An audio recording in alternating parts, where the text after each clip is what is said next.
दोस्तों, अगर मैं आपसे ये पूछूं is are am was verb have और हैज ये क्या है, ये हेल्पिंग वर्ब है या मेन वर्ब है, तो आप सही बताइए मुझे। आपका क्या रिस्पॉन्ड होगा?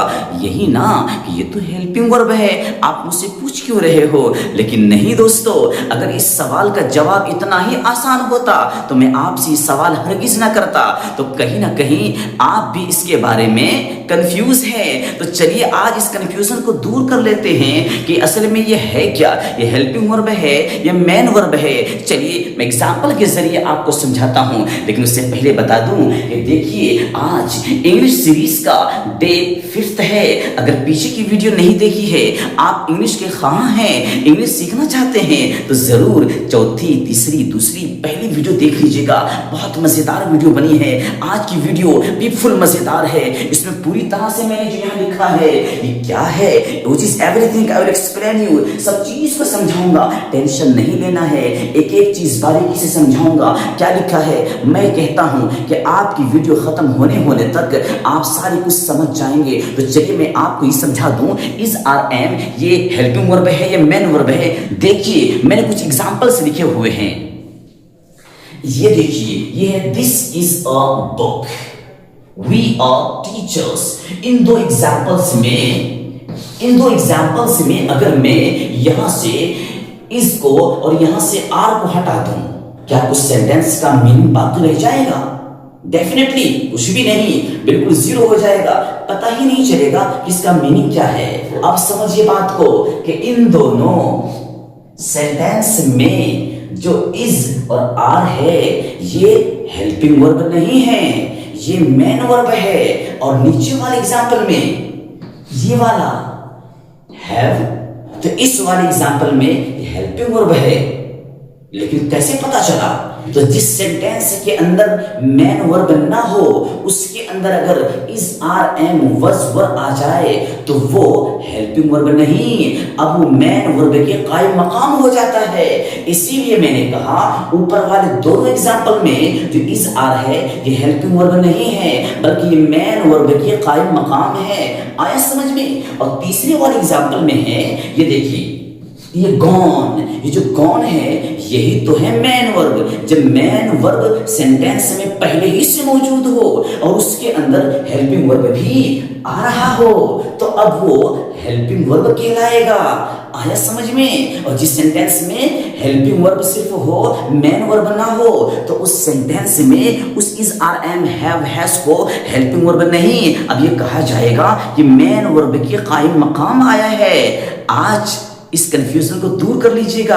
तो अब आज के बाद ये नहीं कहना कि इस आर एम हेल्पिंग वर्ब ही होता है, नहीं, कभी कभी वो मेन वर्ब के कायम मकाम भी होता है। ठीक है ना? चलिए आज की वीडियो में हम क्या समझेंगे कि वर्ब दो तरह का होता है। एक वर्ब जो मेन वर्ब होता है, जो एक्शन वर्ब होता है, और दूसरा वर्ब जो हेल्पिंग वर्ब होता है। और हेल्पिंग वर्ब का एक नाम और है जिसको कहते हैं ऑक्सिलरी वर्ब। हेल्पिंग वर्ब और ऑक्सिलरी वर्ब एक के दो नाम है। जिस तरह से एक इंसान होता है कभी कभार उसके दो नाम होते हैं, ठीक ऐसे ही हेल्पिंग वर्ब और ऑक्सिलरी वर्ब ये दो नेम होते हैं। ठीक है, ये दो नेम है इन सब के, ये सब हेल्पिंग वर्ब भी है और इस सब के सब ऑक्सिलरी वर्ब भी है। लेकिन अब हेल्पिंग वर्ब दो तरह के होते हैं जो मैंने यहाँ कैटेगराइज किया हुआ है।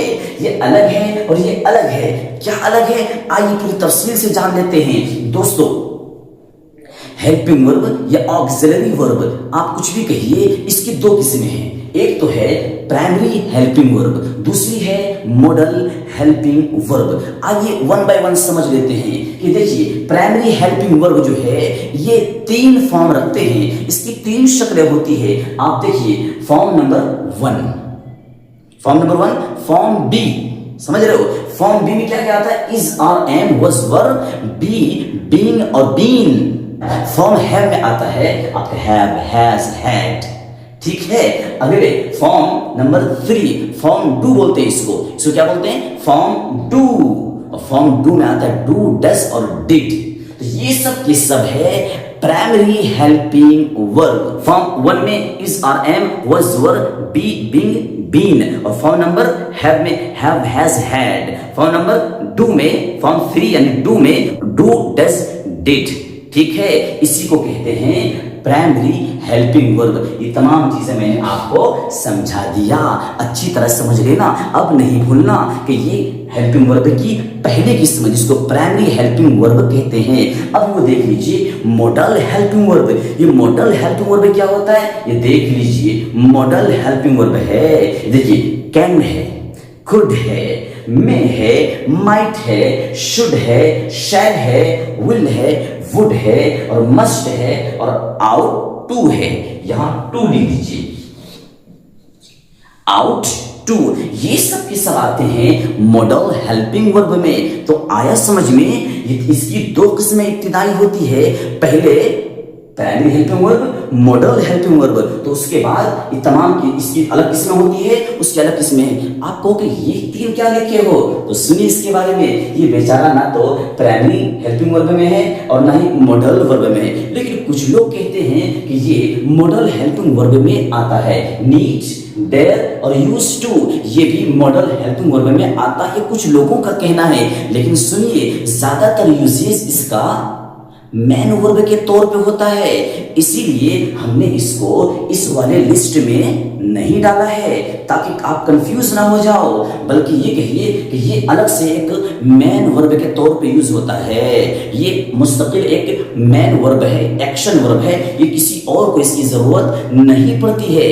हेल्पिंग वर्ब दो तरह के होते हैं और हेल्पिंग वर्ब के दो नाम होते हैं, helping verb, auxiliary verb. Auxiliary verb के दो किस्में होती है, एक तो प्राइमरी हेल्पिंग वर्ब, उसके अंदर ये तमाम के तमाम जो हेल्पिंग वर्ब है ये सब आते हैं, और दूसरी बात ये मॉडल वर्ब में ये आते हैं। इससे पहले एक कंफ्यूजन थी आपकी कि इस आर एम ये हेल्पिंग वर्ब ही है, तो याद रखना ये सिर्फ हेल्पिंग वर्ब ही नहीं है, कभी कभार ये मैन वर्ब के तौर पर भी इस्तेमाल होता है। तो आपकी इस कंफ्यूजन को आज ही दूर कर लेना चाहिए। तो दोस्तों मैं ये चाहता हूं कि आप इंग्लिश सीखें, और इंग्लिश सीखने के लिए आपको 1 रुपये भी खर्च होने नहीं दूंगा। इसके लिए आपको क्या करना होगा, बस यही ना कि आपको डेडिकेट होना पड़ेगा, आपको अपनी लाइफ को सीरियस लेना पड़ेगा। अगर आपने अपनी लाइफ को सीरियस ले लिया तो इंशाअल्लाह मैं आपको उंगली पकड़ पकड़ के इंग्लिश सिखाऊंगा।